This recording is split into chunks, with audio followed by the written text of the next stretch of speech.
What's up, everybody? You are tuned into the Output with DJ Unprotected, featuring me as your host. Now, this is a podcast focused on pop culture, the entertainment industry, music, and fun segments to make you feel better about yourselves. So if you have been enjoying this show, as we are now 12 episodes into this series, I appreciate, and you appreciate the content, please hit the like button, subscribe, and show this show some love. I mean, seriously, no matter where you listen, Spotify, Apple Podcasts, Stitcher, Pandora, YouTube, I could go on, but honestly, we distribute everywhere. But anyway, a like, as simple as it is, equals a whole lot of love, all right? And another quick favor I got to ask from you, if you have an extra 3 seconds to rate this podcast, be honest. If we're 3 stars, give us 3 stars. But if we're 5, hit that thing twice. And I'll be honest with you, I don't know if I got a lot of stars as a kid. So let's make up for it now. And I can't do this myself, all right? Here's the thing about this episode. I'm super excited. There's been some hiccups over the past week, so I wasn't able to record at our normal scheduled time. So here we are recording this episode on a Sunday, which is also Fun Day, and me and the guests are going to be drinking beer on this show. And so I've got my makeshift bucket and bowl with me with some suds and some ice, and we're going to be drinking beer. And while we're doing that, though, getting into this episode, I want to give a shout out to an awesome Facebook group that you all can join. Maybe you know somebody who's in it, but that's BEER-TV. Basically, Beer TV. So cheers to you all if you're on BEER-TV. Hope you guys are all having a wonderful day and drinking some nice cold ones. Okay, moving on now. The fun stuff. This episode, you all are going to be excited because it's been a few episodes since you've heard another voice joining me on the show. And I'm excited to announce that we have a guest this week. He's a coworker at my real job. We used to be gym buddies last year, pre-COVID, and we've definitely thrown back a few cold ones. So it only makes sense that we're doing this today. So with all that being said, let me introduce you, my good friend Mike, to the show. What's up, Mike? Hey, what's going on, Pete? Thanks for having me, man. Yeah, man. Excited, man. Glad to have you on the show. How are you doing? I'm doing great. Honestly, dealing with COVID and the stresses of life in the current situation, I've been able to adapt pretty well and just kind of like shift my priorities and live my life a little bit differently. That's what's up, man. It seems like you got the good attitude, and I think people will appreciate the type of perspective you're going to bring to the show, especially given the struggles that we're all experiencing with this pandemic. Hey, kudos to you for having the map in the background. Is that for the kids? Well, that's for me, man. That's all the places that I want to go. I've been fortunate enough to travel to 14 countries over my life, and I just, keep the map up to keep it my inspiration and look forward to where I want to go. That's awesome, man. Wow, we'll talk about that too. But hey, before we get ahead of ourselves, and I really want to get to cracking this beer soon, let's jump into the first segment of the show, which is guest pitch. All right, so what we do here is I set my timer, and I am notoriously not rude about this. So if you go over 30 or 60 seconds, I let you run with it. I'm cool, but it's basically like your sales pitch. So in the sales community, they call it the elevator pitch, where you got like 30 seconds to make somebody want to be interested in your product. So we have this on the show so that we now let the audience figure out why they should be interested in you. So talk about whatever, who you are, what makes you great, all that jazz, all right? So whenever you're ready, man, I'll start the timer. Awesome, thanks. Okay, so I'll start off with, I'm from a suburban city in Northern California, right outside of Sacramento. It's a great place to grow up, and shout out to everyone back there. I joined the Air Force. I've been in for about 12 years now, and that has led me to this career that I'm deeply passionate about. I'm a computer systems engineer, where we develop complex system architectures that are secure at a nation-state level.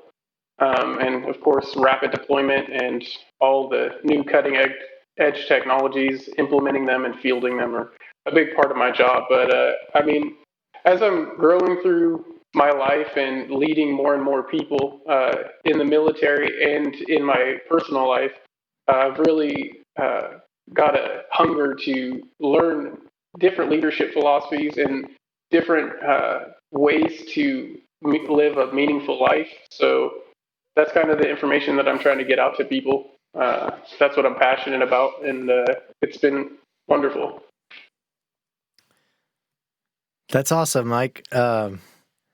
Definitely seems like you've got some strong qualifications on your end. I was just talking to someone the other day about consulting, and I was kind of confused about it. Because I was under you're consulting businesses or something, or about their network infrastructure, but he was saying that it just depends on the market you're in, and in his market it was like consulting how they can integrate new technologies and what they needed to do to keep up and stay in line, if not ahead of their competitors. Yeah, I think the computer science field is a very interesting field to be in because while the technical solutions are really important and they're very complex, so you need someone who's always learning what's out there to employ that. I mean, innovation in general, whether that's processes or technology, is a huge aspect of it. So when you're doing consulting, it can be a little bit of each. And to have that mindset with you all the time, you might not be getting paid for the technical work that you know, but more for the innovation and creative mind that you have.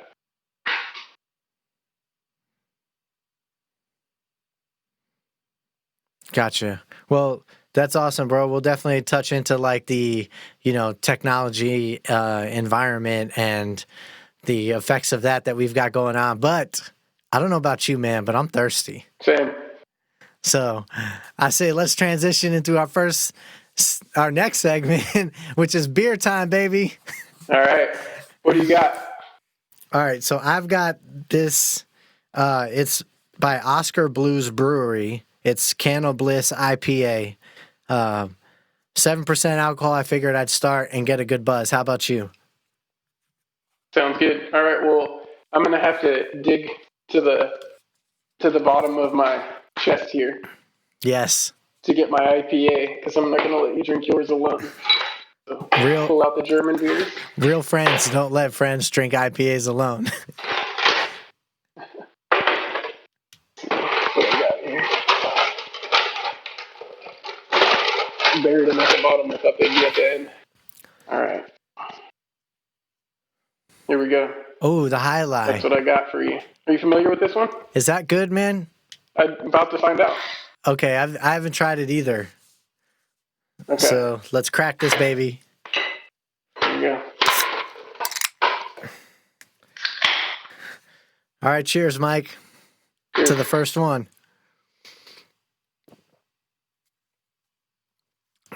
Wow, that's pretty good. That's actually like pretty smooth. I can taste the 7% though. This one is very good. Yeah, same 7.5. It's pretty good. Yeah, you got to watch those. I would say, okay, I don't know what your thoughts are on this. Sometimes like you want to think to yourself more is better, but to me, when alcohol content start to get over 7.5 and 8% in beer, like it just does not taste that good. Yeah, I mean, I've had one or two 9% that were pretty decent, but they were from little niche microbrews that had just completely different flavors than what your traditional beers are going to be. So. Gotcha. So, all right. So we've had a couple sips of this. What would you say that you would rate this thing on a scale of 1 to 5? I'd say probably about a 3. I would say, yeah, this one's definitely below a 4. I'd probably say 3.5 just because the aftertaste isn't like very enjoyable. Because, IPAs, I feel like you're supposed to enjoy the whole thing. It's not like a light beer or anything else where you're just chugging to move on. You know what I'm saying? But I'm not like a beer snood, and you and I have definitely had plenty of Miller Lights in our time. Yeah, beer is traditionally not my alcoholic drink of choice, but I definitely enjoy a cold one from a good microbrewery or even one of these fine beers from Germany or Belgium. Nice. So, all right. So let me ask you this. All right. Let's talk about the art of like just enjoying a cold beer. Because sometimes my response when someone asks me, "Hey, what kind of beer do you want?" and my first response is, "I like my beer cold." Like so. Do you prefer like ice cold mugs? I know you're using one of those fancy glasses that helps with the aroma, but let's talk about how you like to consume them. I'm not too picky, man. As long as it's cold, I'm going to drink it. That that's where I'm at, man. I've drinking back pocket beer before. I don't, however, it's got to go down. Yeah, I'm drinking really good beers. Chimay Blue is one of my favorite, and it's consistently one of the top beers in the world. But yeah, it's got to be cold or it's not enjoyable. Yeah, yeah. And I would say like for beers like Blue Moon, Stella, uh, I guess even Heineken, like those have to be ice cold for me to even enjoy. Like I cannot do a not like 32-degree Stella. Like I really can't. If that doesn't sound enjoyable. No, not at all, man. Well, I mean, sometimes I do think that beer can go down can go down faster when it's warmer, but it's just not like that would be like a Miller Lite chug or shotgun or something. I don't do those often for everybody listening, okay? And and neither does Mike. No, I can't say that I've done any chugging of beer lately. No. All right, man. Well, kind of in the beginning there, you talked about being able to find ways to feel like you're thriving and doing well in the midst of all this drama. And I know that you're a parent and stuff. So I think it's important to talk about like being inspired and finding inspiration in challenging times right now. So, given the struggles and things, like what have you found has been kind of inspiring to you to keep you with such a positive mentality the past few months?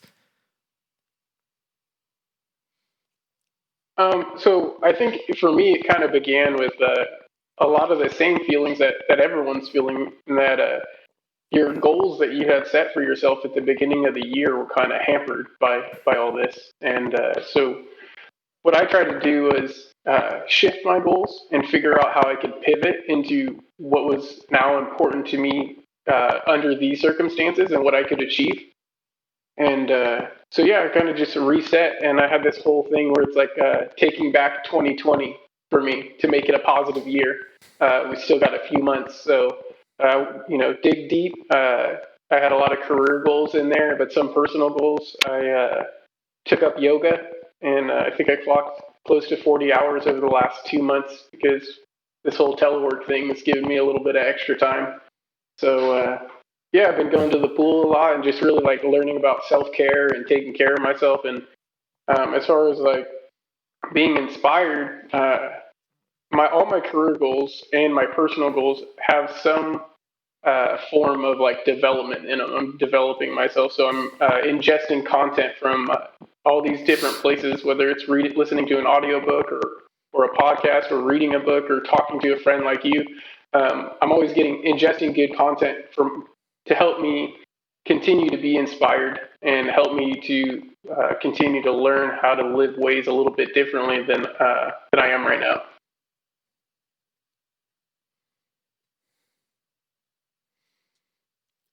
Yeah, man, I dig that. And like you said, like I think now the times are important to really consider who we surround ourselves with, because you don't want to hang around downers. So, same thing. Like I've always enjoyed having the inspirational conversations or uplifting conversations about, with you about, working harder, saying yes to more opportunities, finding the gaps where other people are being lazy and where you can really take steps forward and to adjust goals, man. So, yeah, dude, I hope that anyone listening, if they are feeling in the dumps, like they just need to start expanding their circle of friends or even the close friends. Like you don't need 100 friends. You need 5 good ones in times like this, that are going to, uh, uplift you and all that jazz. But I want to ask you about the yoga thing. are you doing like the YouTube yogas, or like you can figure out your own routine, or what's your strategy? So I'm still going to Lifetime Fitness. They opened back up, and they have a collection of different styles of yoga there that I'm able to participate in. We just had yoga by the pool the other night. And that was nice and relaxing. But for me, it brings a different energy to my life than just going to the gym and lifting. Um, I leave the gym after a heavy lift, and I've got all these endorphins, and I'm feeling hyped. And then when I do yoga, I'm feeling calm and I'm feeling relaxed, and I feel like I let something go. Yeah, when I was struggling with insomnia, and I think I still do sometimes, but what really helped me beyond like medical community tried to send me to therapy, and that just like doesn't work. But the routine of like doing 10 minutes of yoga, excuse me, had to burp. IPA. But yeah, I would do like a 10-minute quick routine like before going to bed, and I'm really impressed with like the flexibility change that yoga has. Like, man, my child's pose, like I can almost get my butt to my heels. Mhm.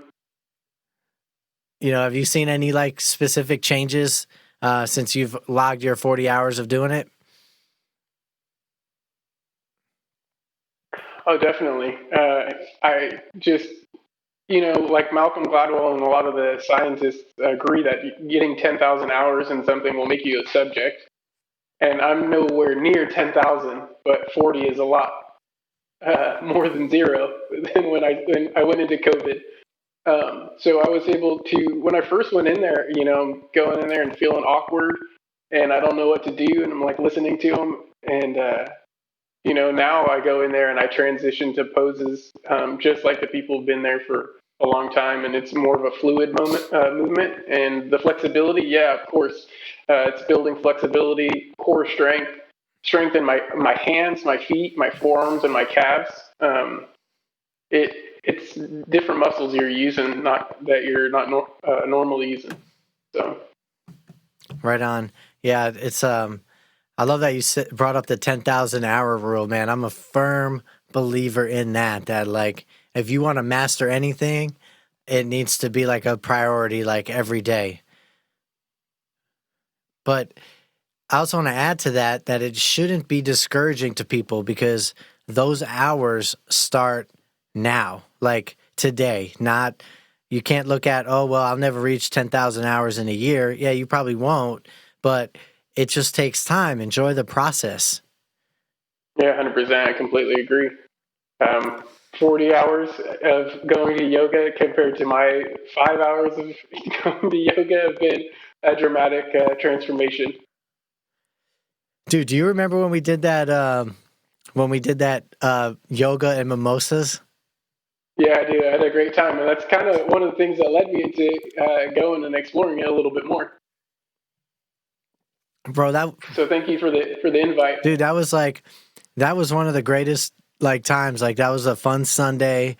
Our day started early. It was just great, and it was just funny, right? That we like both adapt. 95% of the time that we would go to the gym and work out together, I would be late, and you would be the one in the one workout room saving us mat space, and then and then this one Sunday going to do yoga. I'm there early as fuck, like trying to make sure that we get a spot because I didn't know what it would be like. And then you text me, you're like, dude, I'm late. Can you reserve a spot? And I was like, already got it, man. Always looking out. I had to, man. That's what's up. So what's your favorite podcast to listen to for motivation other than the output? Man, there's a lot of good stuff. You're fans of Jocko Willing, the Jocko podcast, and Extreme Ownership has done a lot for my life and combat leadership, trying to employ it to combat troops. You know, but I don't know. Leslie Brown is an amazing. I just started listening to Les Brown again recently. You're the one who introduced me to him. I kind of fell off podcasts a little bit right now. I want to kind of seek out the Love it. Revisionist History by Malcolm Gladwell after listening to his Outliers and Talking to Strangers books. But so right now, I've clocked over 20 hours of listening to Becoming by Michelle Obama, and that has been a wonderful book and a deep form of inspiration for me, listening to all the things that she's been able to achieve in her life. And she is a true outlier. After reading that book, it kind of paints the picture, and you see like, wow, she's amazing, and she's able to achieve like all these amazing things, and has such a great positive outlook. And the book is really humanizing. It really paints a picture of just a genuine person, and I really like that. So.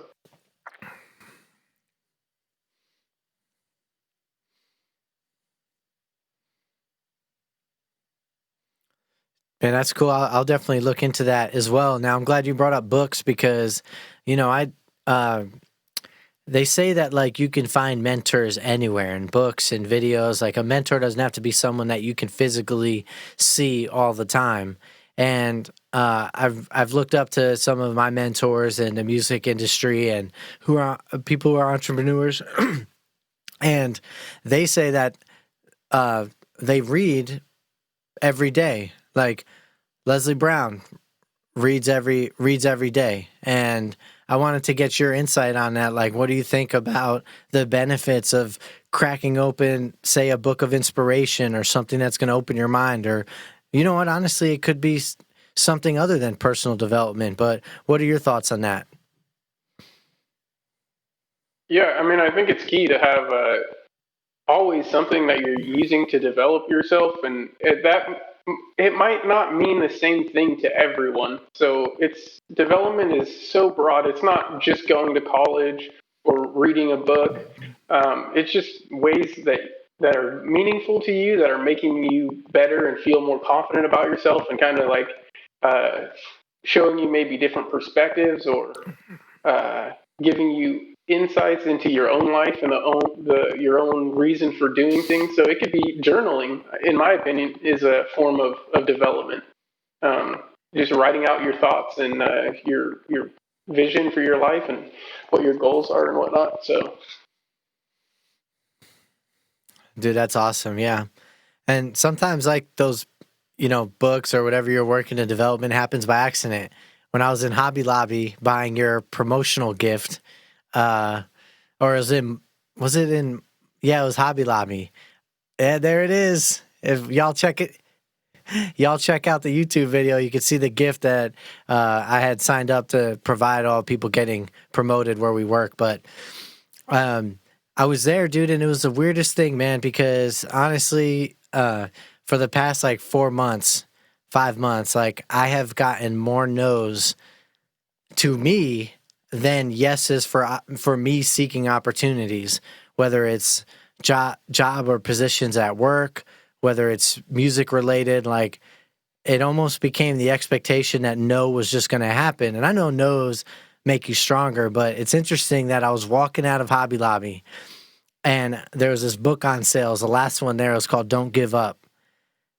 And it's not a don't kill yourself book. It's definitely Christian based, but it talks about like some of the heroes within the Bible that through faith of what they were doing and trying to achieve, they never gave up, even when every moment of their life was pretty much adversity until they didn't expect it to stop. So, but I didn't know what to gain from that book. I saw it and opened to a page that related to me, and I ended up buying it.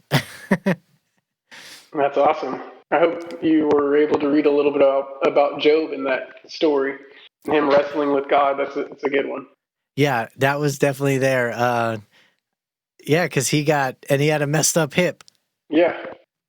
Yep, permanently, but he did it. And also, Abraham, who finally was able to have a child, and he got the message to go and kill his child on the mountain, and his response was, well, God probably can raise him he must be able to raise him from the dead. Like, waited his whole life for a child and got it, like, way late, but it's interesting stuff. But to our listeners, like, this is not a religious type of podcast, but I think it's important to be open-minded. And if it's not your thing, we're not here to offend or get you to believe or persuade anyway. But some of that stuff is pretty inspiring stories.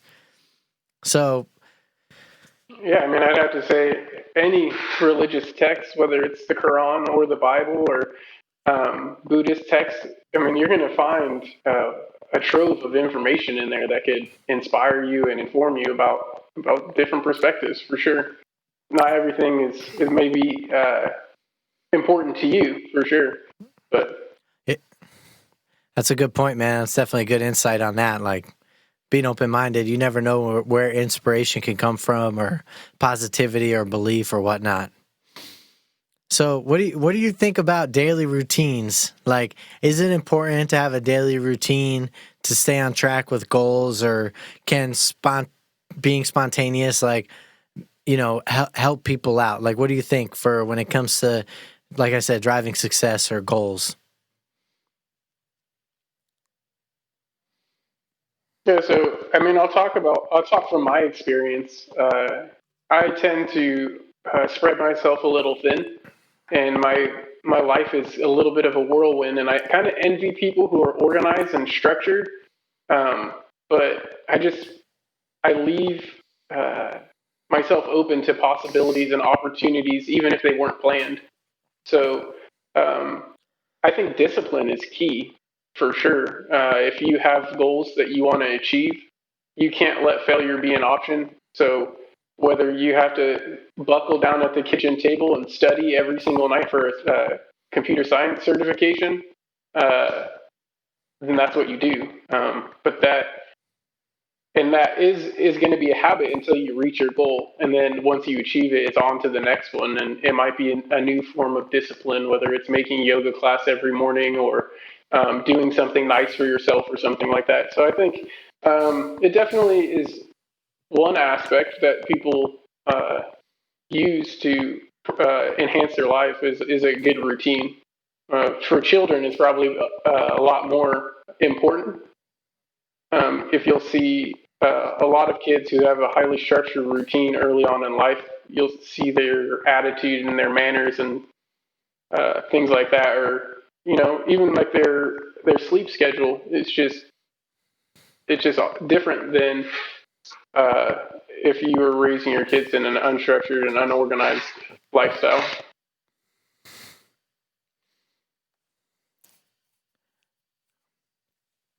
Yeah, it's a really good point, man. And I feel you on living in chaos. I had discussions with a relationship counselor back in April, May, and she asked me, like, hey, what are your daily routines like, or what's your life like?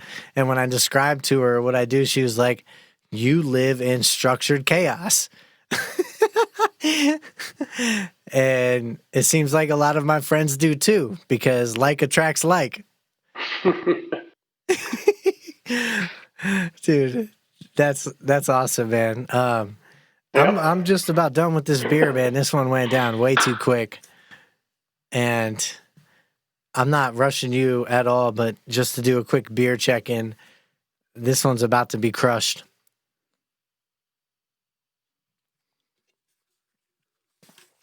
You don't have to kill yours, but I'm just going to introduce you to my next one.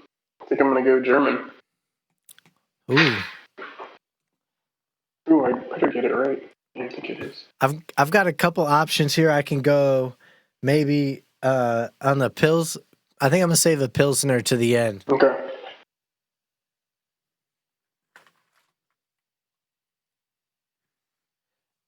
All right, I got one. We're gonna do this time is Dale's Pale Ale. Same thing. It's the Oscar Blues Brewery. I got this in in a sample pack basically, but it's an American Pale Ale. I think Dale's a cool name,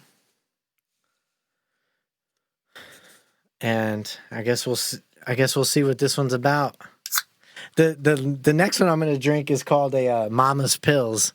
It's a pilsner, so it's gonna be a light one. But the fact that it's got Mama's on it, I was like, "Yo, I want that joint."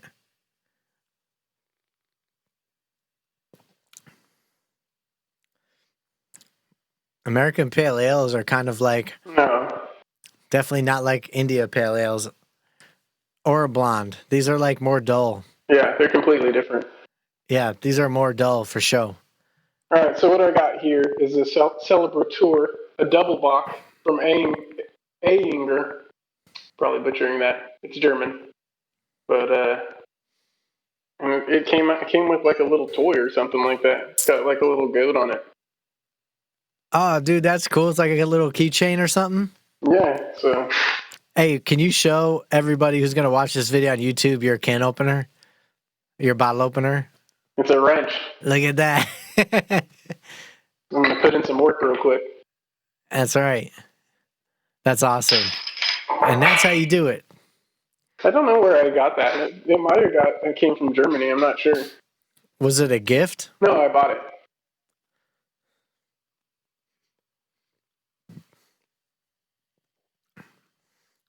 What would you rate this one?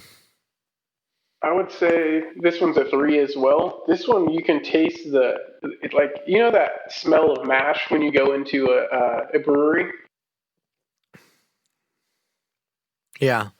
That's kind of the flavor it's got. I would give this one a 3.5. Like, for the price of this, it kind of just tastes like a little fuller Miller Lite. And, like, I think it could have done a little bit better. So, Dale's Pale Ale, or whatever, Dale's Ale. Yeah, Dale's Pale Ale gets a 3.5 from me. So, but I think this one's sitting at like 6 point something percent. 6.5. So I'm going to be drunk at the end of this podcast. Sunday fun day. This one's a 6.7. So should be ready to go to the pool. Yeah. Hey, everyone listening. So, like I said, we had a hiccup recording this podcast. So I was rescheduling with Mike, and thankfully he's, very, he functions in chaos like I do. So we tend to be able to fit things in our schedule. But I was like, hey, Mike, let's record Sunday at like 6 or 7. And his response is, well, can we do like 3 or 4? And I'm like, all right, man, I'm down to day drink. Why not? I have volleyball later on tonight. I have volleyball practice, so I can't do it at 7. Oh, okay. Is it the sports club? Yeah, the San Antonio Social Club. I'm playing at Sideliners. It's beach volleyball. Man, I'm surprised that's still going on. They paused it for like about a month, and then they just opened it back up. So I'm pretty excited about that. How do you guys play with? Cheers, bro. Cheers. How are you guys playing? Like, there's a pandemic, and I know you're not 6 feet apart on volleyball, so don't bullshit me. No, I mean, we just we don't high five at the end of the games, so that's unfortunate because it's very bad sportsmanship for me. Someone who grew up high fiving people during after sports games. Yeah, and we just wash our hands and stuff like that, like before and after the games. But it's a little bit different than it was pre-COVID, because pre-COVID you'd stick around with the team and have a few beers. That was the whole point. After the game, yeah, just to hang out and get to know people across San Antonio. But so now it's kind of like after the end, everyone just goes their ways, Yeah, that's like, I remember I did the kickball league, and it'd be fun because someone would bring like Fireball orange slices or something. And more times than not, I found myself hanging out at the field afterwards, either trying to sit off the buzz or figure out how I was going to get back the next morning to get my vehicle. Good times. Yeah, definitely. Well, cool, man. Well, let's roll into technology, given that it was a topic that you were very much, I know that you're involved with a lot, and we've talked about kind of consulting and stuff like that, but I want to talk about the security aspect, because COVID hit and it seemed like there was a million more scams. And I talk to my mom and my sister about this all the time. So I want your perspective on this, but how important is it for people to take the proper steps to protect themselves now that there's so many advantages with technology? So insight on passwords and whatever. But I want to hear what you've got to say about this. Yeah, so I mean, it's kind of rare that you're going to hear people talk about identity theft, and how damaging it was to them. You're not hearing it on a regular basis. Um, but I mean, how often do you hear someone talk about there was some kind of charge on my card that wasn't supposed to be there? You know? Very often. My sister, like every other month.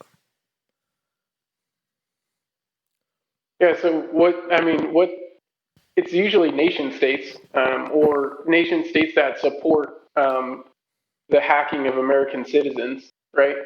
So if you're in Russia or China and you're a citizen, they're not bothered by their citizens trying to scam Americans.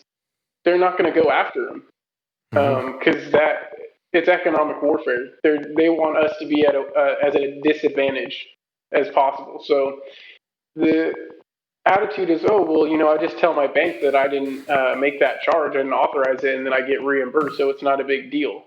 But this is happening constantly, all the time, to people. They're switching out their cards maybe once a year or once every 2 years, and you do that on a national scale, and it's really hurting our banks and our ability to trade with people, on an equal footing because they're basically stealing from us. So when you look at it from that perspective, you might want to protect yourself a little bit more because they are stealing from you more than your $5 charge or $20 charge. They're trying to steal your way of life. Right. And I think it starts with the most simple thing, your email, passwords, anything, and then they can just soak up all your information. I finally got a password bank, and because I had probably 10 plus accounts that all had the same password, and that's not the best thing to do business. No, if you compromise one, you get access to your whole life.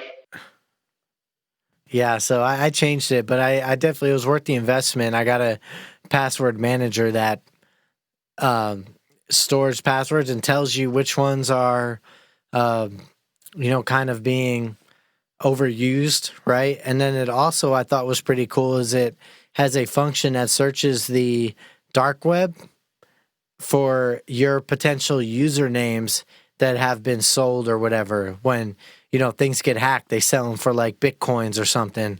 Like when OPM and all that shit got hacked several years ago, like they were wondering what happened to those accounts, man. They got all that information was sold on the dark web.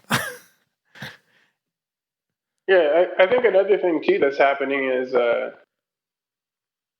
being able to run a scam on the American people from over the internet. It helps them perfect their trade craft to exploit more vulnerable people. So they might try to run an exploit on you or me, who are probably the younger generation is a little bit more tech savvy. Right. Right. And they find out, okay, they weren't susceptible to this for this reason, X, Y, Z, but I can run this on a population ages 45 to 50, Yes. So even if you're not, even if you're securing your stuff a little bit, but you're interfacing with those scammers, day to day, they're giving you calls or asking for information. They're perfecting their job, right? And their job is to scam people. So. Yeah, dude. So it's funny, man. It was like such a rare occasion. Okay, I never click links in text messages, especially from like ex-girlfriends, because I know that like people have sent, like people calling the radio show. I remember hearing it on the Breakfast Club, but like exes can send links to obviously their ex, and the person clicks on it, and it ends up like given them access to record the device, have access to their camera. It hacks the device. So it's crazy. But dude, check this out. So I, like back in April, right? March, April. It was actually March. February, I bought this new piece of DJ gear called the Denon DJ Prime Go. I pre-ordered it, right? It was before COVID. Then a week or two later, it was like the first week of March, they weren't releasing the Denon DJ Prime Go yet. But I was like, I needed a backpack because this thing is so compact. You can put it in like a production bag that carries your laptop, the controller, a whole bunch of other cables. Really cool, but they don't sell it in the US, even though the company's in the US. You had to get it from the Netherlands. So I ordered it online, and like a week or so later, it was sitting in customs according to the tracking number from the Netherlands, right? So I was like, well, okay, so I don't know if like it shouldn't last that long in customs. Like I know New York is pretty much shut down, but so dude, no shit. I get this text message saying, hey, this is like from Yes Shipping. And I'm like, the fuck is this? So I Google Yes Shipping. It's a shipping company from Dallas. And I've ordered overseas music stuff before, and it's came from like some basically contract carriers. Like they pick up the bid and they deliver it. You know what I'm saying? And so I clicked the link and nothing happened. Bro, a week later, I got an email saying my Twitter account was banned. So I thought that was a scam. I go to log into my Twitter. It's like your account's been banned for inappropriateness, whatever. So I reach out to customer support, which took like a week or so. Turns out when I clicked that link, I guess the most recent thing I logged into was Twitter. They got into my account and started sending dick pics to like half of my people I followed, and of course I got reported. Yeah, that's the funny thing is that was something that seemed like unharmful. You already had a shipping thing going on, so you were thinking that's Right. what it must be, right?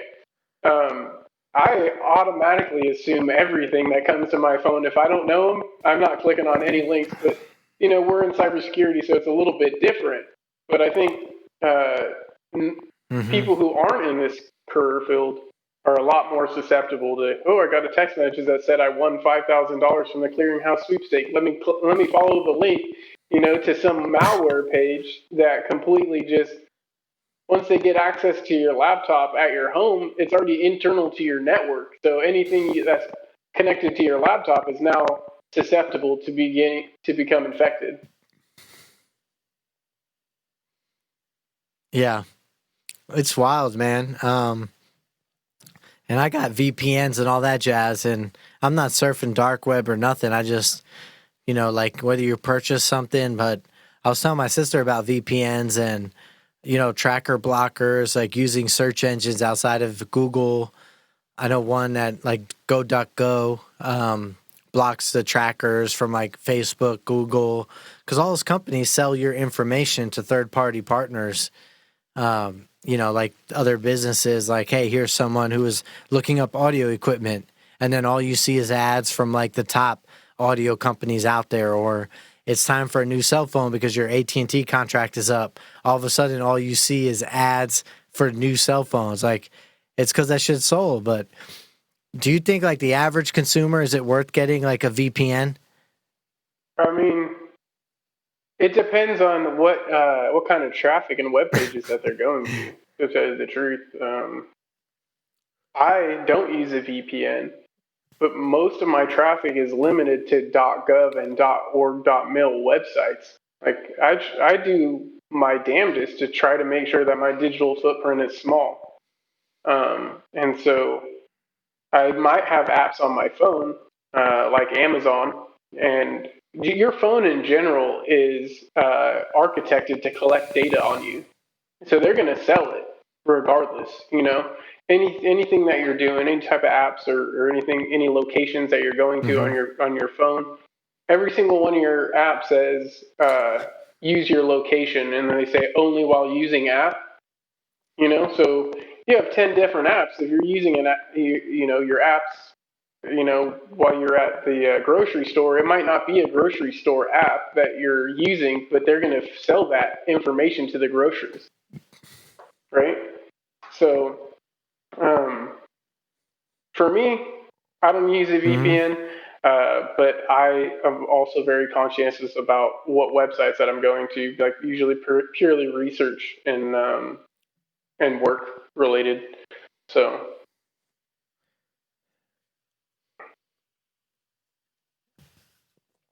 I visit everything, man. I rolling the dice all the time, but I have a VPN, so Yeah. I have a VPN, so I don't care.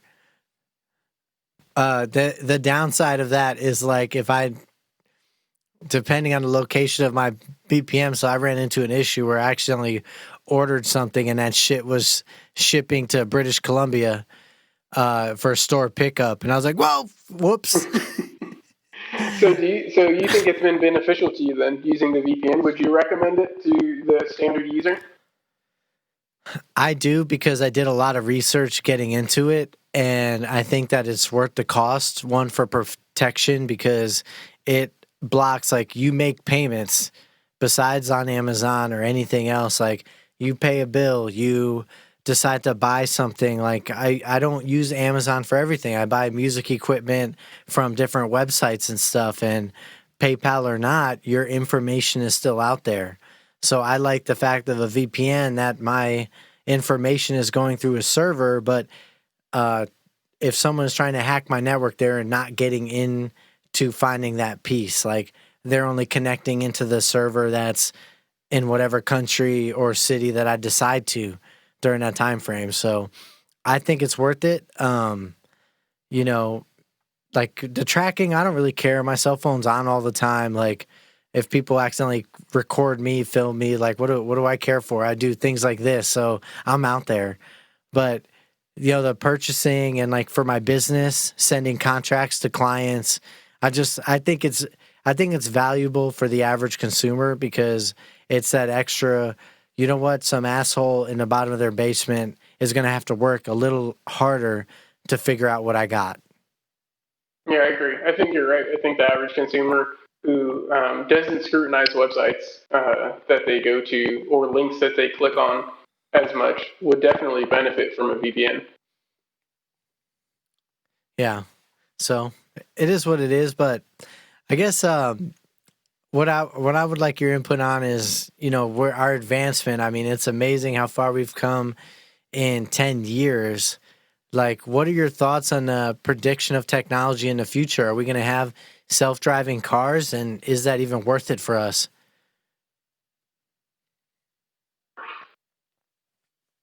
So, like, I'm a huge optimist when it comes to the future. So, I think that like right now, the way that we're living today, and when you compare it to the 1990s, we're like cavemen back then.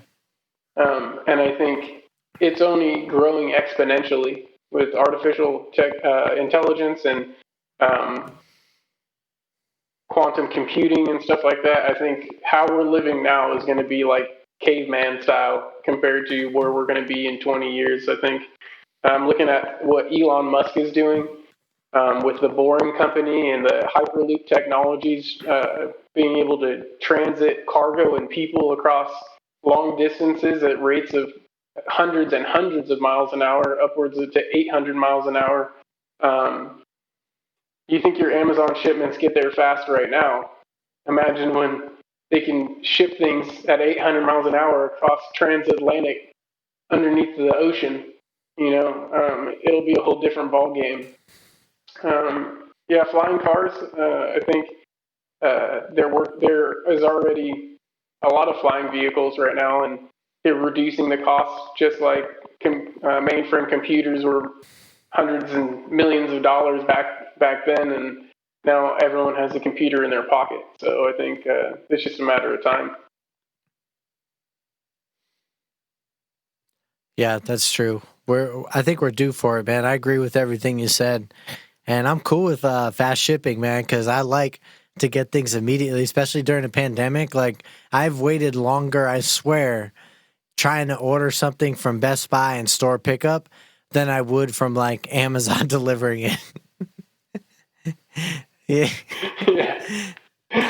We're living in the upside down right now. It's an alternate dimension. Yeah, for real, man. But I'll tell you what, though, I am interested in self-driving cars mainly because I think there's way too much opportunity for human error nowadays with technology, people not paying attention. I mean, that's what it comes down to. I think accidents are on the rise because people grab their cell phone and, they get a message or they're trying to talk to their phone and the voice recognition's not working right, so they just grab the phone.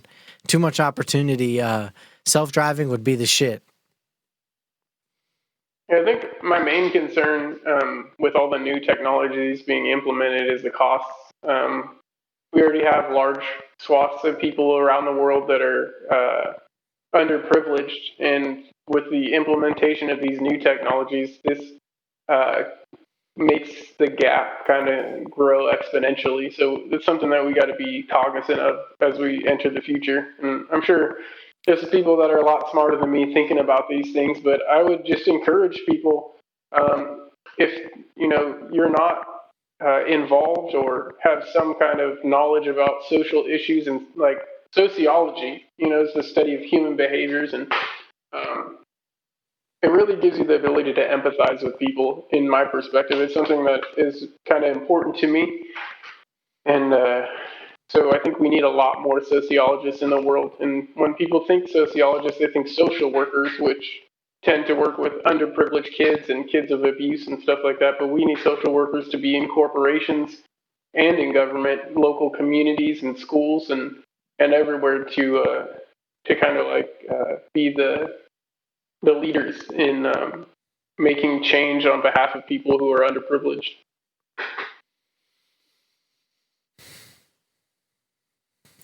Yeah, man, I do believe that everyone should have access to like mobile device, internet technology at some extent, just for the learning capacity to be able to connect at their safety reasons. Like, you know what I mean? It's beyond having a telephone to call 911. We have devices now that if your heart rate goes into, if you get arrhythmia or something, it'll trigger and can call the authorities for you. So it's pretty impressive, but I feel like they should expand whatever technology advances. See, what's messed up is like when new devices or new technologies come out, the price point is ungodly cheap. Like solid state drives, man, it is ridiculous how expensive those things were 5 years ago and how they're still kind of expensive now, but it's like they're going down in price, right? It's like how large hard drives, like terabyte hard drives were, and I'm talking about external hard drives, not SSD, 10 years ago were maybe $100, right? Now you could get a terabyte hard drive, the same thing, for like 20, $25 from some piece of shit company. So it's just crazy how like industries do that. Like, and I think it's really messed up, and they do the same thing with healthcare, which is an entirely other subject. But I agree with you, man. Like, I think as we develop things to expand and to impact and make human life greater, human life, not just a society's life, but everybody's life easier, greater, more convenient, it should be able to be accessible to a mass amounts of people. And I know Google is trying to do that with their, was it Google Wi-Fi, but they were doing it via satellites.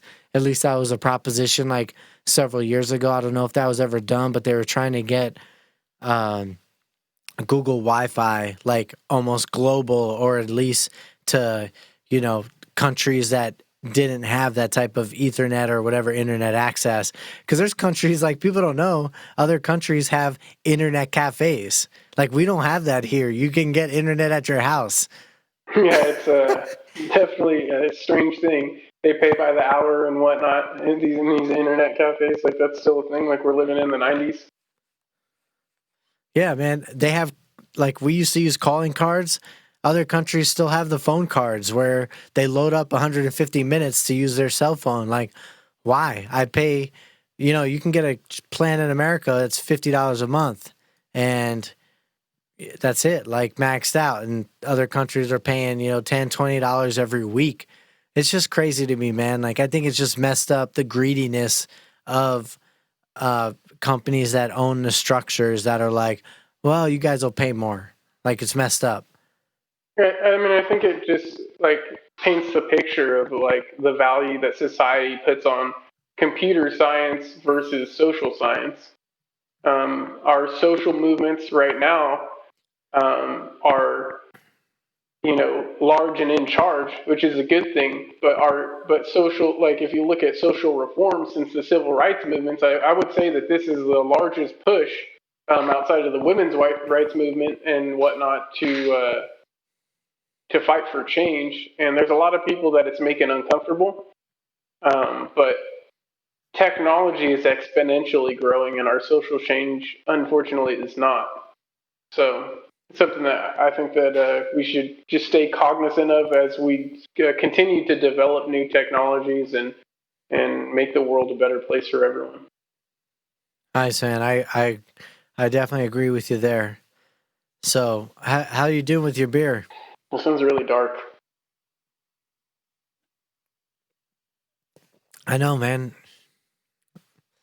Looks like chocolate milk. Cheers. Get it, Mike?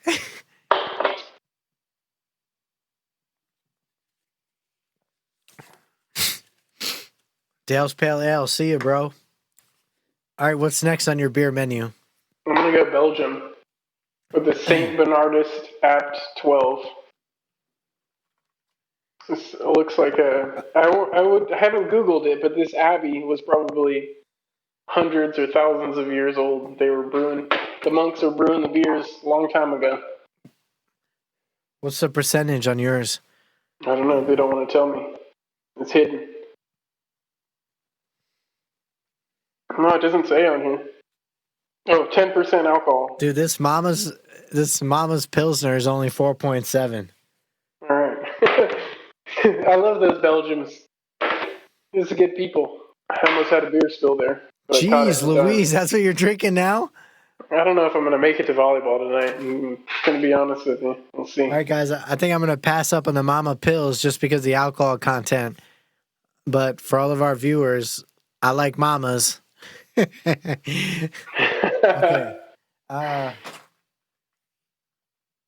got this one called Good Night that's like 8% or something. 8.7%. I'll do that, Mike. It's called Good Night.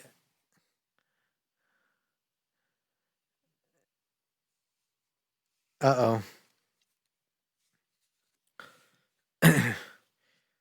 Oh, man. I'm a little nervous about this one. Kind of got a buzz going on.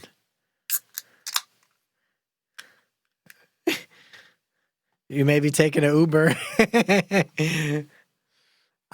After this, I just got a whole bunch of editing to do, but cheers, brother. Cheers. That's another dark one, man.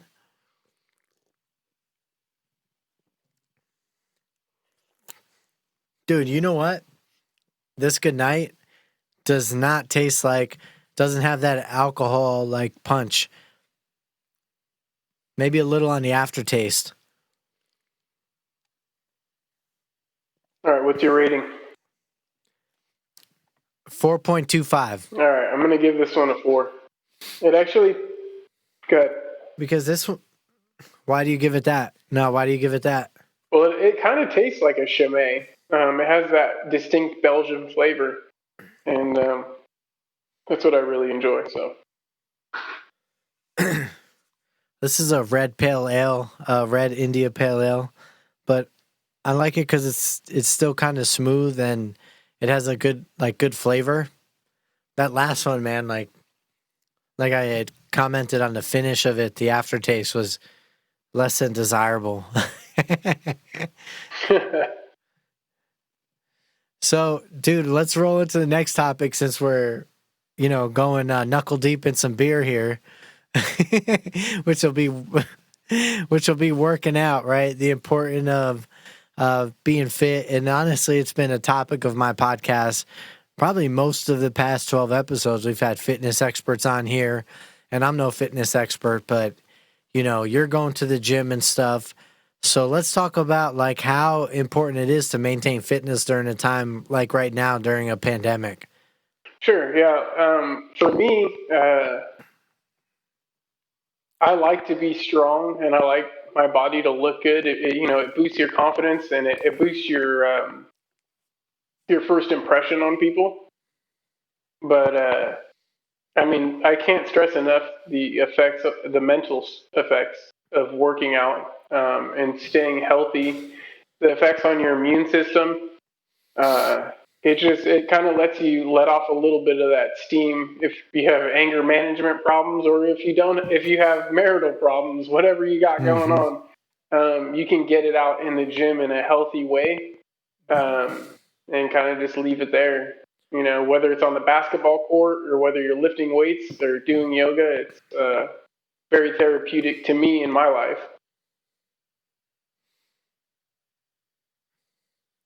Yeah, man, that's some good points of like just that release, and especially with stress and stuff now, even with home life and work, it can weigh heavy on anybody. And just the release of the endorphins, that sometimes that deep breath of release, or kicking your own ass to know that you can go beyond your own, what you thought your own limitations were. I think it matters. I canceled my gym membership as we've talked about, but I still do my thing at home. You're looking good. I do. I think, I mean, I don't know. I think like the gym is cool. Like I loved going to our gym. It's definitely like one of the funnest ones. I think the best one in town, as far as like what you get what you pay for. But yeah, I mean the environment of the gym, like whatever. But regardless, the effort has to be there, right? Yeah, I mean, so I like a Bruce Lee quote that consistency over intensity. I like that. Um, so, and then another one from Jocko. I know we didn't really talk about Jocko too much, but he has a little goal cast post that says, "Don't count on motivation to get out there and get it every day, because you won't be motivated every day. Don't count on motivation, count on discipline." Well, dude, we can talk about Jacko, because I know that you are a big fan of his, and you had a picture with him, and you love his podcast. But his motivations can stem to entrepreneurs, military, working out, etc. Yeah, so I mean, for me, Jocko's ability to translate his leadership on the combat battlefield, um, leading American sniper Chris Kyle, and I truly believe that one of the reasons that Chris Kyle was able to be one of the most prolific snipers in American history was because of Jocko's leadership.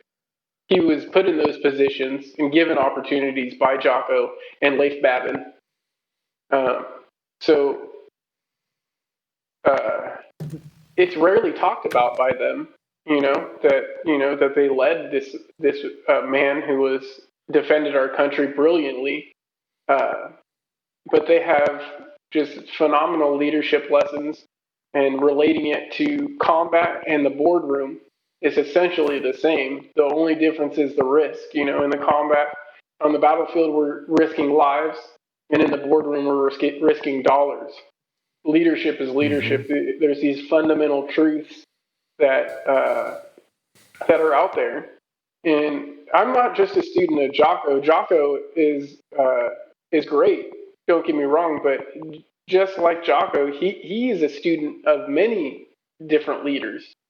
He seeks them out and he analyzes them, and I mean, he really is just connecting the dots, right? Because, like I said, they're fundamental truths. Whether you hear the message by Leslie Brown or Dr. Phil or Oprah or Tony Robbins or Jocko, their lessons are gonna overlap, and it's really just like what speaks to you. So for me, in my leadership style and philosophy, it's been ingesting all the different ones and figuring out how to connect the dots so that I can convey that to the people and the teams that I'm leading, um, and make it stick, right, in a way that is valuable to them. Because it's useless if they can't go and Right. apply it to their lives, if they don't assign any meaning to it. So, 100%, man. I think that's very well put. So, Yeah, that is, I mean, that's quality stuff, man. And I like what you said. Like, you can have, teachers from different areas. You can't rely on whatever. I mean, I listen to and look up to a bunch of different people, but I love the extreme ownership, extreme leadership that Jacko talks about. I try to tell people about that, how important it is when you have a position, no matter what it is. If it's you're the leader of, you lead the mop sweep, like the floor sweepers. It doesn't matter. Like, be the best leader of the floor sweepers ever. If you're a barista, be the best barista. If you're the shift worker or the shift lead, be the best, like, and own it. Every conversation you have, every email you send, every management letter that you present to people, you have to have the ownership from day one that you have that title. And I think a lot of people just surpass the fact that titles, because entitlement exists of everybody feeling like it's about me. But it should be about, what are you owning to serve others with? And that's the title you have. Like, it's not about you when someone hires you to do a position. What am I doing for others? Like, what can I do for them? So I remember someone talking about, Jacko Willing's, that extreme ownership, and I was like, man, that was like a game changer for me. Like, even if you have a position you don't want, extreme ownership, even if you have a position you don't want, own it. There it is. Signed by Jocko and Leif Babin. That's right, man. And you had a picture with them. Yeah, I got to go out to the Paramount Theater here in Austin and see them speak and talk about Jocko's new book, Leadership Strategies and Tactics, the Field Manual. It was a lot like his podcast, but those guys are really down to earth. They're, regular people like me and you, just seeking to develop themselves and others. And it was a good experience, man. Cool, man. That's definitely awesome. And I know you've talked about him a lot, so it's very cool to hear that you got to meet him and see him personally. So going back to working out, I know we didn't talk too much about it. I wanted to hit a little bit more. So okay. One thing that I hear a lot is that people talk about that they don't have time to eat healthy because a lot of it is your diet. Sure. It's not diet and exercise, right? So I just wanted to introduce the concept of passive cooking. It's a meal prep idea that I kind of do. There's a percentage of time that you're at your house, whether you're doing laundry or you're cleaning, sweeping the floors or doing whatever, that you're at your house anyways. But if you can stick, some trout or some chicken thighs or some chicken breasts on a baking sheet and throw it in the oven and season it however you want, man, you have the time. And it actually frees up your time because you're not driving to Chick-fil-A and waiting in the line that's 20 minutes long and took you 10 minutes to get there. You know what I mean?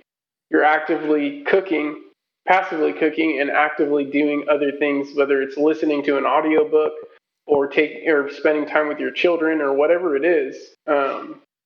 You have the time, you just have to utilize it in a different way. Man, I think that's great insight. And I would say 90% of the time I do my meal prep is during laundry. Hey, that's a great time to do it. I completely agree. And one thing when people talk about meal preps, I try to encourage it to be simple and repeatable. Because I've heard people say, we had this on Mondays and this on Tuesdays and this on Wednesdays, and and I said, well, how many weeks were you able to sustain that meal prep? So we just did it for like a week or two. And it's like, well, a real meal prep, it's integrating it into your life, so that the diet really hits and contributes to your workouts. It's got to stick longer than a week or two. So if you make it too complex, you're setting yourself up for failure. Yeah, 100%. Like, I like to keep things simple for me, honestly. Like, comes down to chicken, and I really try to minimize the carbs I consume. So, oats for breakfast and broccoli in the afternoons. Like, but I primarily go to Costco and buy a shit ton of chicken and 88%, lean ground beef and some hot dogs or some bratwurst and walk out. Like, I just buy a ton of meat. Like, $25 of ground beef will last you quite a while. Like, you buy 6, 7 pounds of beef, like, you've got meals for a week at least. And then on top of that, the chicken, I tried to explain to people at work, they're like, dude, all you do is eat chicken and ground beef. And I'm like, it is the easiest thing to cook. Like, whether I put it on a grill or put it in the oven, you have like, it's a chicken. You have like 10 to 20 minutes, like whatever, each flip, or in the oven, 30 minutes to go do something else, or as long as you're not leaving the house. So whenever people make excuses to say, I don't have time to meal prep, I'm like, so you were never at home. I'm like, no, I'm at home. And I'm like, then you got time to meal prep. You got a kid that can reach the counter, you got time to meal prep. Like, don't come at me with any of that noise, because I got to cut it, clean it, prep it, cook it, and then clean it again. So fuck you guys. I don't have any dwarfs or minions to help me in the kitchen. So, I mean, if they're able to catch up on their latest Netflix show, then they could have done it. One thing that I do is I put tinfoil down on my baking sheet because it saves on my cleaning time. All day. I do the same thing. Makes it real easy. So the easier you can make it for yourself, that tinfoil is an extra $3 a month. You know what I mean? It pays in dividends. Yo, and I'm glad you brought that up. All right. So it was like maybe a year and a half ago, a couple years ago, I learned from my old boss, Joanna Hensley. She was awesome. She taught me the best way to cook bacon, which is in the oven at 400 degrees for 15 minutes on a baking, whatever, like a cookie sheet with tinfoil. Yo, you don't have oil splashing all over your stove, your counter. It was the greatest advice I ever got. You just put it in there, 400, about 15 minutes, crispy bacon. You don't have to clean up shit. You just pull it out, let it dry on paper towel. Bro, changed my life. And anyone who hasn't heard that, you're welcome. Bacon is the best. Oh, man. All right, man. So, dude, this beer is good, man. I don't know about you. All right, Mike, we're going to... Wow, Mike. Yeah, buddy. I'm not sure what you were going to say there. If we're going into a lightning round, or are we going to wrap it up? I was getting prepared for either. No, we're going to do lightning round here. I don't know if you're going to grab another beer or not. Did you drink all yours? No, I still have 3 left.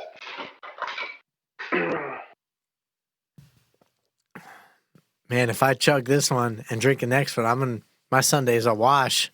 Better get hydrated, bro. Nah, we'll be good, man. I drank a lot of water today. Okay, so I think what I'm going to do is for my last beer, because I'm not going to drink any more today, unless I head to the pool after this. But I got a Hefeweizen here.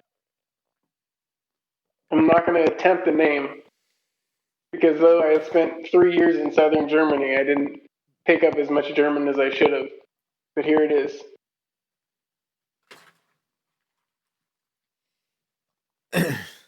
All right, guys, because we made it, I'm doing the Mama's Pills. All the moms out there, I love and respect y'all.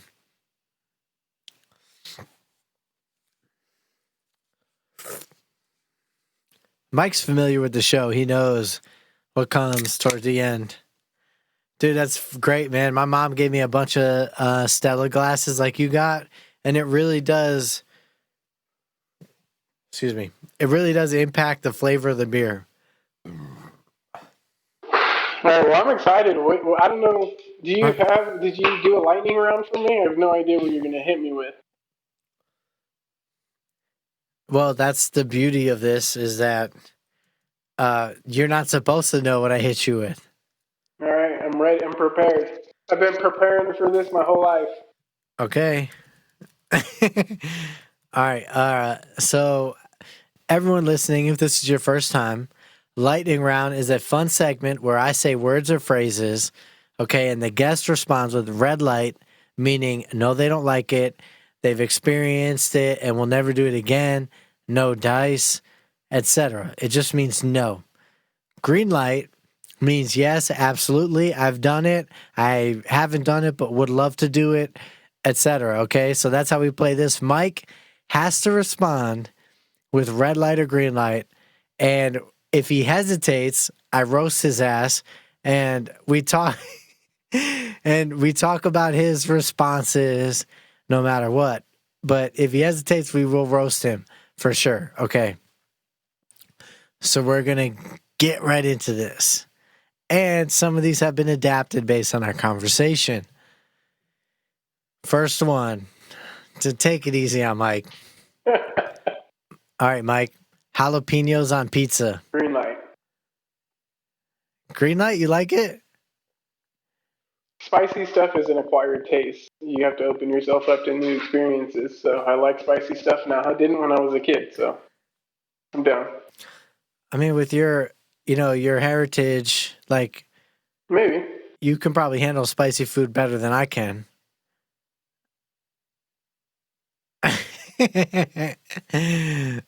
Definitely better than Shaq. Right on. Did you see that video? What about Shaq? Oh yeah, I saw that, dude. That death chip. Okay, they did that at work, with a couple people, and they were like sweating, and then one of the guys afterwards laid on the floor. That was the it's a death chip or whatever, right? It's like the Carolina Reaper Dorito. Yep. And the dude laid on the ground like, I regret this. Like, and he handled eating it like a champ. But then 20 minutes after, he was laying on the ground and his T-shirt was being soaked in sweat. He was like, my stomach is killing me. So, yeah, no, I would never try that. But you would? I don't know. Maybe that's in line for the next podcast. We'll see how this one goes. Yeah, we'll do a Carolina Reaper peanut challenge, the war nut. I've tried it. I don't know about that one. We'll do it. All right. It's the medium one. All right. Anyway, okay. For the record, ghost peppers suck. Carolina Reaper peppers, it's an initial sting and it hurts for a couple of minutes. Ghost peppers, it's a ghost. It just haunts you for like 20, 30 minutes and you're like, fuck!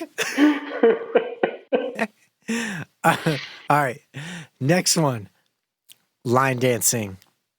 Red light. Mike doesn't line dance. Okay. Oh, I color outside the lines, man. I like the salsa. I like the two-step. I like to do all kinds of other dancing, but line dancing is not my thing. All right. Good to know. Never asking Mike to jump out there when we're doing Cotton Eye Joe. Nope. I won't be there. All right.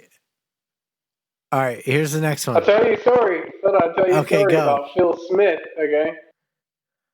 I walked into the gym for PE when I was in high school. And there's this guy I'll never forget. His name was Phil Smith, and he is what's known as a caller. And he did square dancing.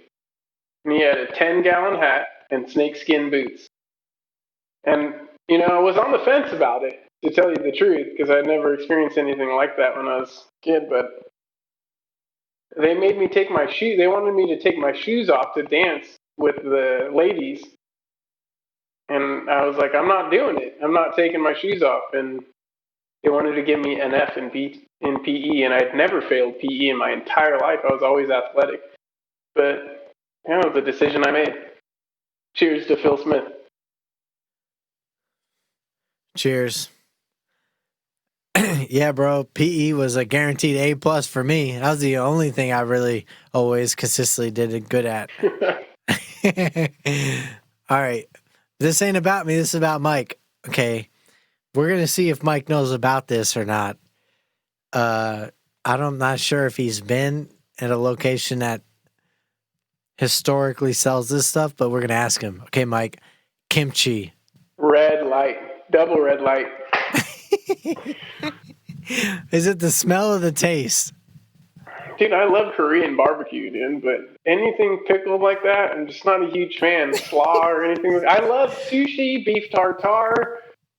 I will try a number of things, but just don't try to feed me anything that's pickled unless it's a fried pickle. And I'll tell you where to get a good fried pickle at Pluckers here in San Antonio. That they have the best ones. All right, good to know. Y'all write that down. Pluckers in San Antonio. They gotta get the best wings too. And their parking lot's always full, even after COVID. They don't give a shit. No, they don't. They used to have dollar beer nights. Those are the nights to go. Okay, this is not red light, green light oriented, but I wanted to ask you: have you ever been to the Chicken and Pickle? Not yet, because COVID ruined their grand opening. Yeah, but they're open now. I know they are, but I didn't join. The San Antonio Social Club was trying to put leagues together, and I was like, I don't know if I want to be in a league I never even played before. So I'm waiting for the invite from you, I guess. Dude, we should go check that out because they're open and they're one of the bars that was like considered more restaurant than alcohol. Hit me up. All right, Mike is in. I'm here. That didn't count as lightning round. The next one is green olives. Red light. I like my martinis extra cold with vodka, Kettle One, if preferred, with vodka instead of gin, and no juice and no olives. Are olives considered classy or not, in your opinion? I mean, I used to stick them on my fingers and when I was a kid and eat them off my hands. I don't know how classy that is. All right, well, there you have it. That's awesome. All right, next one is Black Panther. Green light. Hell yeah. And yeah, it's sorry to see that young gentleman go. He's a shining star and a good role model for hundreds and thousands and millions of people, and very unfortunate. Yeah, dude, he played a absolute... I mean, his first name Chadwick, right? Chadwick. Yeah, Chadwick Boseman. Boseman, yes. I don't know all the research on him. I really only saw Black Panther, and it wasn't until I read about his death that I was able to acquaint myself a little bit more with his previous roles. But they were roles specifically picked based on his passions. I can tell of being a leader within the Black community, and being someone of color myself, I greatly admire that because I think people of color need more role models, more positive role models to look up to, and so. Nah, man, sounds great. I mean, It's absolutely, that guy was inspiring. I saw him in 42, which was the movie about Jackie Robinson. I loved baseball, played baseball growing up, baseball cards, all that jazz, collected them. Have Frank Thomas's rookie card, a couple other ones, rookie cards. And that dude played such an amazing performance in that movie. Like, that is not an easy role to play. Someone who was hated on by a majority of the organization. They used hateful words. Obviously, they had to throughout the movie. You can't imagine, but he portrayed what someone like Jackie Robinson went through in that movie. But Black Panther was also an amazing flick, and the guy was just it sucks. Like, man, there's three types of cancers that just suck. Okay, what is it? Thyroid, colon cancer, and non-Hodgkin's lymphoma that just you can't recover from those. Yeah, it's unfortunately some of us go too soon, and he was definitely one of them. I definitely agree. I look forward to tell you the truth. I look forward to learning more about the young man and to watching the other films that he put out outside of Black Panther. So. You know what I do respect is that, like, he never made it known that he was still filming or doing things while having cancer. Mm-hmm. And I think that's a true testament because a lot of people play the woe is me card in this life. You know what I mean? And the fact that he did all that stuff, like filmed Avenger flicks and stuff like that, without making it known, like, hey guys, I'm getting through this with colon cancer and going through chemotherapy and radiation.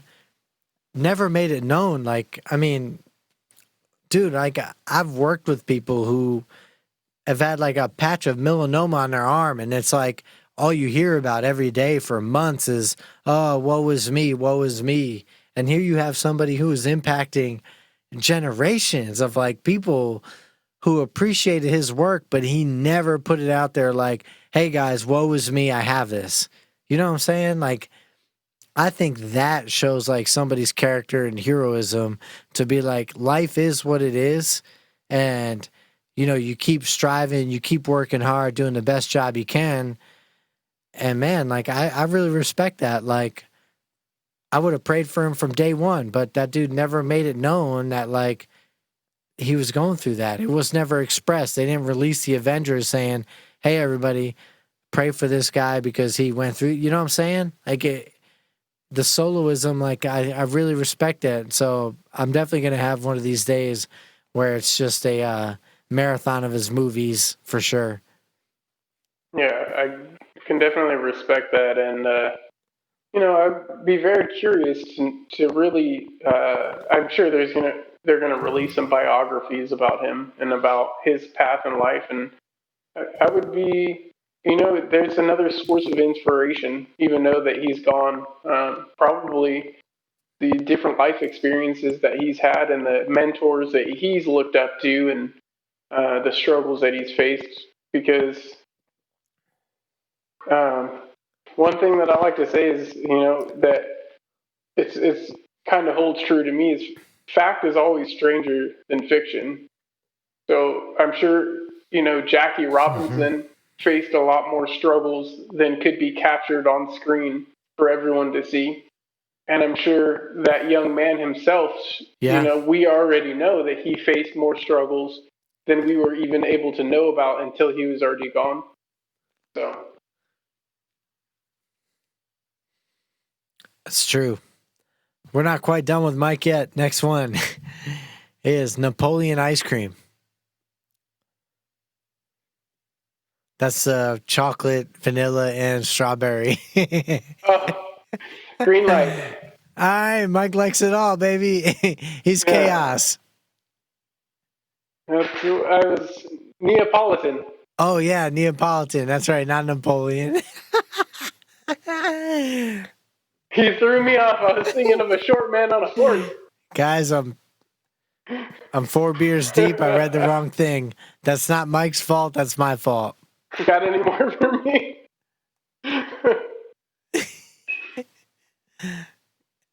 All right, one last one. Tequila. Green light. Mike likes tequila. Yeah, I don't mind a few Because your shots last, of tequila every now and then. because you're. Do you like the? Is it? Do you like the white or gold? I like the white, the silver. Nice. But All right, everyone. So we are wrapping up this show. It has been a great time. We have definitely far exceeded our hour here chatting it up with Mike because it's been such a great conversation. My GoPro has died, but we still got our live feed right here. So we're going to be set. But we want to take the time right now to thank Mike Guerrero for coming through on the show. And what we're going to do is offer the floor to him to shout out, to inspire, say thanks, whatever he wants to do. This is his time frame. Mike, the floor is yours. thanks, Pete. Um, I think the first thing that I would say would be to address this very difficult time that we're in under COVID.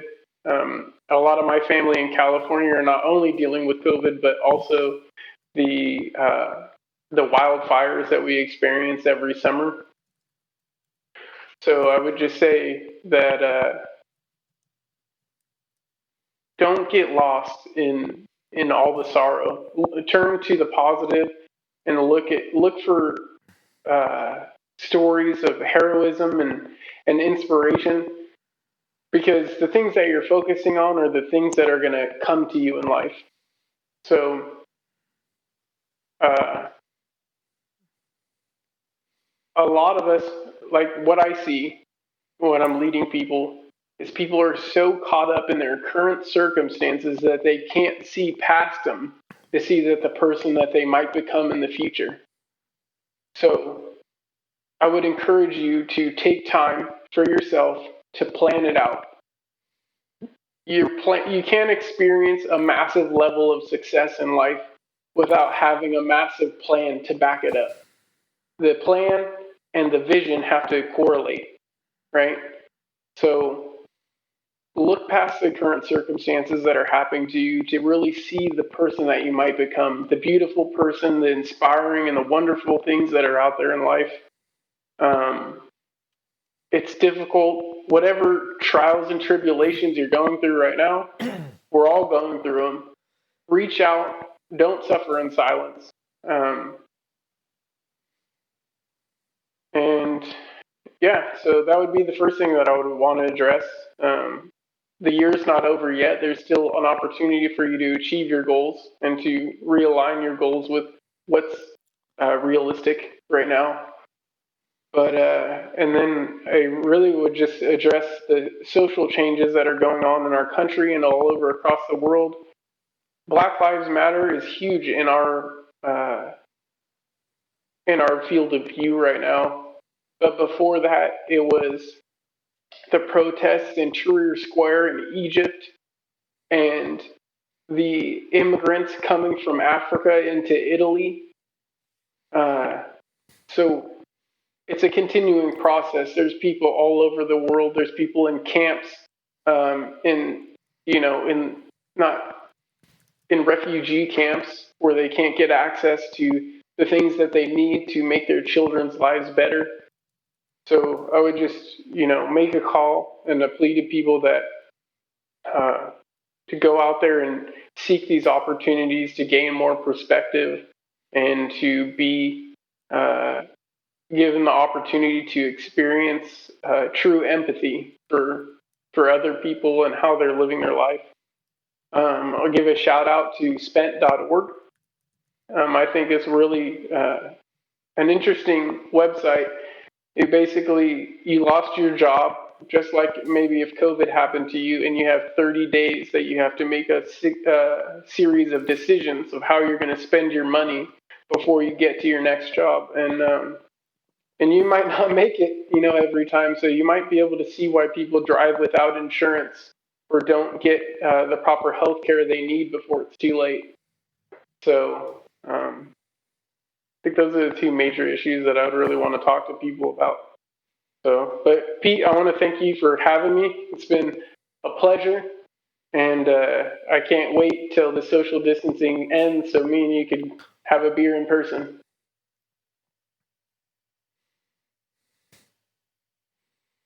That's all right, man. Mike, thanks again for coming on the show. And you definitely said some great things. And so for our audience out there, thank you, Mike, for giving us your time and energy and adding some inspiration and a different outlook and inspiring outlook for this show. We really appreciate it. And you made up some great points in your outro speech, and I hope people pursue playing that again because it sheds some light on what we really need to focus on, not only as people, as our nation, and as community within the world.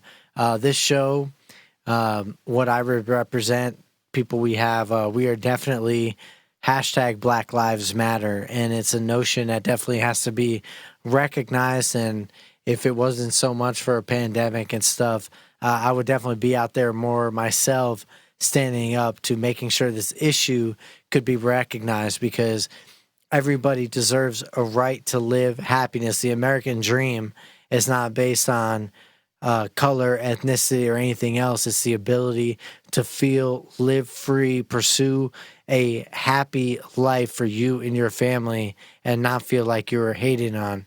And I think we have a culture shift that needs to be pursued in our nation. So very wise and inspiring words by my friend Mike, which is why I'm glad to have brought you on the show. It's a great way to close it out.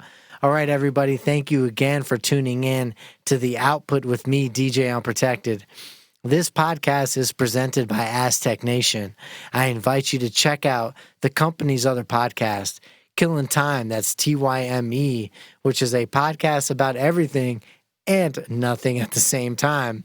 And it releases every Monday. I also want to give another shout out and cheers, virtual cheers, to everyone tuning in on Beer TV Facebook group. And if you aren't there, request to add, we'll put you in. All right, everyone. I hope that you are picking up what we're putting out. We got a lot to say. Tune in next week. We out.